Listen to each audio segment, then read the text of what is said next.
Eclésia, vocábulo de origem grega, significando assembleia e também reunião de pessoas chamadas para fora. Em tempos remotos não possuía conotação religiosa, sendo usado para designar uma assembleia política. Somente no Novo Testamento este termo começou a ser usado referindo-se à igreja cristã. Deste modo, se refere à comunidade de fiéis chamados para fora do mundo a fim de viverem nova vida. Lemos em Marcos capítulo 3, versículo 13. E subiu no monte e chamou para si os que ele quis, e vieram a ele. Este versículo insere-se no contexto da passagem bíblica onde Jesus escolheu seus 12 apóstolos. No versículo 14 está escrito que Jesus nomeou 12 para que estivessem com ele e os mandasse a pregar. Entendemos, portanto, que o termo eclésia significa aqueles que são chamados para fora. Deste modo, a verdadeira igreja, aquela que é invisível, se compõe dos que são chamados para Deus, não apenas de um modo visível ou exterior, mas interiormente pelo Espírito Santo. Ao convocar uma pessoa para o discipulado, Jesus a está chamando para si mesmo, para, pertencendo a ele, segui-lo com o objetivo de aprender com ele. A vida cristã é corporativa e Jesus Cristo junta seu povo redimido na igreja para aprender, aumentar seu conhecimento sobre as Escrituras Sagradas, servi-lo e adorá-lo juntos. Em Atos, capítulos 19, 32, 39 e 41, o termo eclésia, como assembleia pública, foi ainda mantido, significando, além de chamados para fora, assembleia ou reunião. Isto se opõe aos que criticam o fato dos cristãos se reunirem em locais fechados para adorar a Deus. Nesta reflexão, pretendemos considerar alguns contrastes entre o real conceito de igreja e o que temos visto através dos tempos. Há no mundo cerca de 10.000 religiões diferentes, sendo as principais o cristianismo, budismo, hinduísmo, islamismo, incluindo-se, além dessas, shintoísmo, taoísmo, judaísmo e religiões de matriz africana. No mundo existem cerca de 30.000 a 50.000 igrejas evangélicas, de acordo com diferentes seminários teológicos.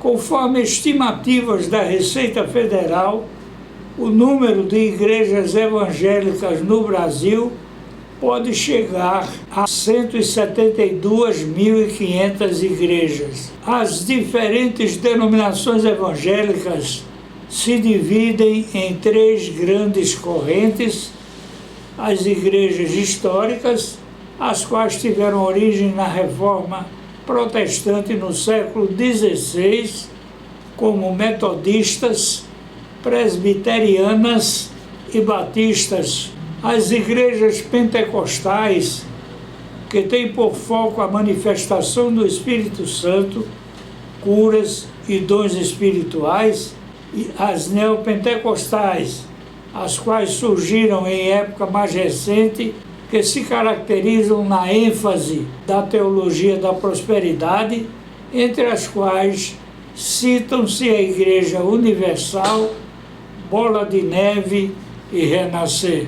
O grande número de igrejas evangélicas acontece em função da livre interpretação da Bíblia e ao fato de que as comunidades locais possuem autonomia, incluindo-se aqui questões culturais, divisões teológicas menores, incluindo objetivo de atender a diferentes perfis sociais e faixas etárias e diferentes formas de governo das igrejas. Entretanto, o foco desta nossa reflexão é comparar o perfil dessas instituições com aquele da instituição primitiva.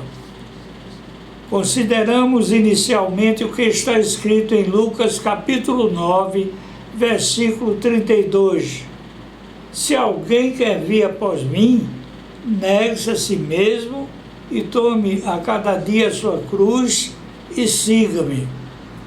Em Amós capítulo 5, versículo 21, lemos: odeio, desprezo as vossas festas, e as vossas assembléias solenes não me exalarão bom cheiro. Atos, capítulo 17, versículo 24. O Deus que fez o mundo e tudo que nele há, sendo Senhor do céu e da terra, não habita em templos feitos por mãos de homens. Lemos em João, capítulo 3, versículo 30. É necessário que ele cresça e que eu diminua. O que vemos nos dias de hoje? Será que o foco de muitas denominações que se apresentam como cristãs é para Cristo? Nos púlpitos assistimos não poucos ministros religiosos direcionarem o foco para si mesmos, expondo com frequência o seu currículo, a sua técnica de comunicação, a riqueza dos seus conhecimentos gerais, a sua oratória e dialética. Grandes somas são investidas na suntuosidade de templos, nos quais Deus não habita, e tendo seu foco na arrecadação de recursos como o dízimo, de adoção controversa na presente dispensação, nas ofertas, campanhas as mais diversas, comércio de livros, não raramente em anexos ao templo, e de cursos online. Não podemos negar de forma alguma o que está escrito em 1 Timóteo capítulo 5, versículo 18. Porque diz a Escritura: não ligarás a boca do boi que debulha, e digno é o trabalhador do seu salário. E também em Lucas capítulo 10, versículo 7. E ficai na mesma casa, comendo e bebendo do que eles tiverem, pois digno é o obreiro de seu salário. Não andeis de casa em casa. Quando Jesus observou a pobre viúva depositar suas 2 únicas moedas no gasofilácio, disse, conforme Marcos capítulo 12, versículos 41 a 44. E, estando Jesus assentado defronte da arca do tesouro, observava a maneira como a multidão lançava o dinheiro na arca do tesouro. E muitos ricos deitavam muito. Vindo, porém, uma pobre viúva, deitou 2 pequenas moedas que valiam meio centavo. E, chamando seus discípulos, disse-lhes: Em verdade vos digo que esta pobre viúva deixou mais do que todos os que deitaram na arca do tesouro, porque ali deitaram o que lhes sobejava, mas esta, da sua pobreza, deitou tudo o que tinha, todo o seu sustento. Lucas capítulo 21, versículos 1 a 4. E, olhando ele, viu os ricos lançarem as suas ofertas na arca do tesouro, e viu também uma pobre viúva lançar ali 2 pequenas moedas, e disse: em verdade vos digo que lançou mais do que todos esta pobre viúva, porque todos aqueles deitaram para as ofertas de Deus do que lhes sobeja, mas esta, da sua pobreza, deitou todo o sustento que tinha. O valor da oferta não está no valor pecuniário dela, mas no sentimento que está no coração do doador, podendo, a despeito do seu valor real ser pequeno, ter grande importância diante de Deus.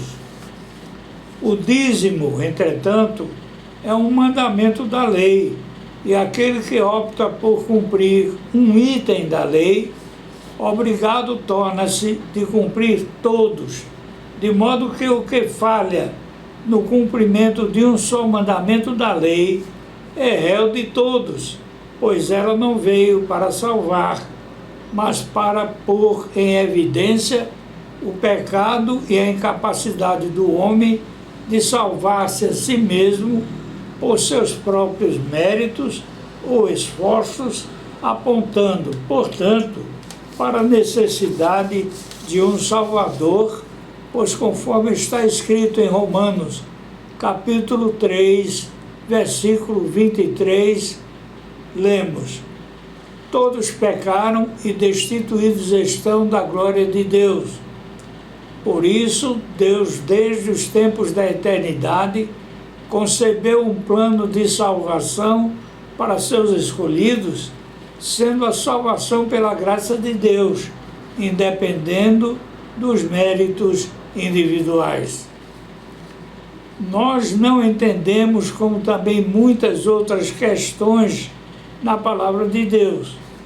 Porém, nosso Criador não nos chama ao entendimento, mas à obediência. Não compreendemos a Santíssima Trindade, mas nela cremos pela graça e misericórdia de Deus. Muitos púlpitos hoje em dia mimetizam com fidelidade palcos de eventos mundanos, começando por sua pintura de cor preta, as estranhas apresentações de ministros no púlpito, levando seus ouvintes às frequentes risadas e aplausos. A fome e a miséria graçam no mundo, enquanto as organizações religiosas acumulam monumentais somas de recursos provenientes de diferentes meios de arrecadação. A prioridade, em não poucos casos, aponta para a suntuosidade dos templos em seu luxo e sofisticação, enquanto o foco deve ser exclusivamente na pessoa de Jesus Cristo. A maioria das religiões explicitamente praticam idolatria, como, por exemplo, a reverência a imagens que não veem, não ouvem, não andam, não falam e precisam ser carregadas. O celibato, embora não seja um dogma, é justificado por quem o adota como modo de dedicação integral do ministro religioso a Deus, imitando a Cristo. Todavia, esta não parece ser a razão única ou real, até porque o próprio Deus que instituiu a família e o apóstolo Pedro era casado. Historicamente, o celibato tornou-se uma obrigação a partir dos séculos XI e XII, no Concílio de Latrão, entre outros, com o objetivo de evitar que os sacerdotes deixassem os bens da Igreja como herança para seus filhos. Há ritos orientais católicos que permitem a ordenação de homens casados. No entanto, é exigido que os bispos sejam sempre celibatários.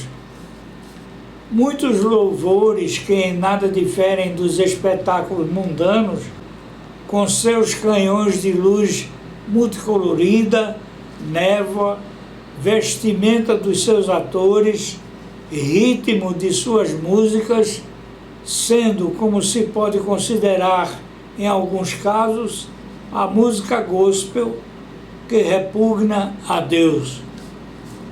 O preconceito, a falta de humildade, o desamor, mal são disfarçados em diferentes denominações ditas cristãs e sua origem e cúpula nem sempre estão livres da influência de organizações satânicas. Triste é não ter olhos para ver o que acontece.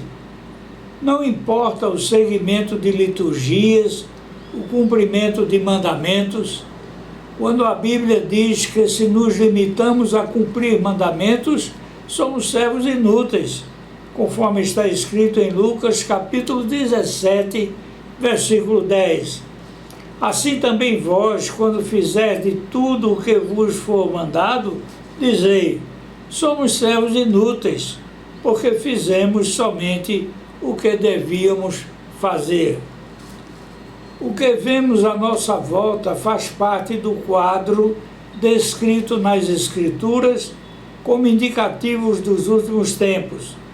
Milagres forjados, comportamentos absolutamente incompatíveis com a vontade de Deus, aumento da apostasia, do desamor, do egoísmo, da incredulidade, das pestes e fomes, de catástrofes que se sucedem cada vez mais rápida e intensamente, nos levam a admitir o quão próximos estamos do fim dos tempos. Os falsos mestres e as falsas religiões, as falsas igrejas, fazem parte desse quadro predito nas Escrituras Sagradas. Porém, a despeito de tudo isso, e também pelas profecias bíblicas que tratam a respeito, ainda há esperança, pois ela permanece enquanto vida temos.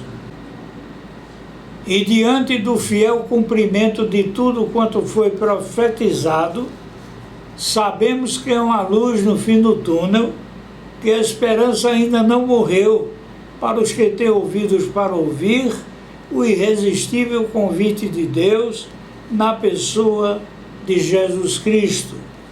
Vinde a mim, todos que estáis cansados e oprimidos, e aprendei de mim, que sou manso e humilde de coração, e encontrareis descanso para as vossas almas, porque meu jugo é suave e meu fardo é leve, conforme Mateus capítulo 11, versículos 28 a 30. Em Lucas, capítulo 21, versículo 28, está escrito: ora, quando estas coisas começarem a acontecer, olhai para cima e levantai as vossas cabeças, porque a vossa redenção está próxima. Você ainda duvida? Ao meu Deus e Pai, por Cristo Jesus, toda a honra, toda a glória, de eternidade em eternidade. Amém.